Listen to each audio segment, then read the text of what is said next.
ଠାକୁରମୁଣ୍ଡାରେ ତିନି ଠାକୁରଙ୍କ ରଥଯାତ୍ରା। ଠାକୁରମୁଣ୍ଡା ରଥଯାତ୍ରା ଶାନ୍ତିଶୃଙ୍ଖଳାର ସହ ସମ୍ପୂର୍ଣ୍ଣ ହୋଇଛି। ଆଜି ତିନି ଠାକୁରଙ୍କ ନୀତିକାନ୍ତି ଶେଷ ହେବା ପରେ ଅପରାହ୍ନ 4:10 ଛେରା ପହଁରା ଆରମ୍ଭ ହୋଇଥିଲା। ଠାକୁରଙ୍କ ରାଜା ଭାବେ ବସନ୍ତ କୁମାର ପଇବର୍ତ୍ତୀ ଛେରା ପହଁରା କାର୍ଯ୍ୟ ସମ୍ପାଦନ କରିଥିଲେ। ଶଙ୍କରାଚାର୍ଯ୍ୟ ଭୂମିକାରେ ରତ୍ନାକର ପତି ନିର୍ବାହ କରିଥିଲେ।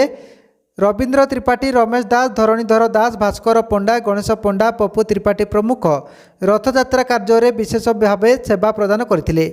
ଏହି କାର୍ଯ୍ୟକ୍ରମରେ ରୁଗୁଡ଼ିବେଡ଼ା ତେନ୍ତଳା ସାହିର ରାଧାକୃଷ୍ଣ ସଂକୀର୍ତ୍ତନ ମଣ୍ଡଳୀ ଯୋଗ ଦେଇଥିଲେ। ଛେରା ପହଁରା କାର୍ଯ୍ୟ ଶେଷ ହେବା ପରେ 5:20 ରଥଟଣା ଆରମ୍ଭ ହୋଇଥିଲା। ପଦ୍ମଲୋଚନ ନନ୍ଦ ଧାରା ବିବରଣୀ ପ୍ରଦାନ କରିଥିଲେ।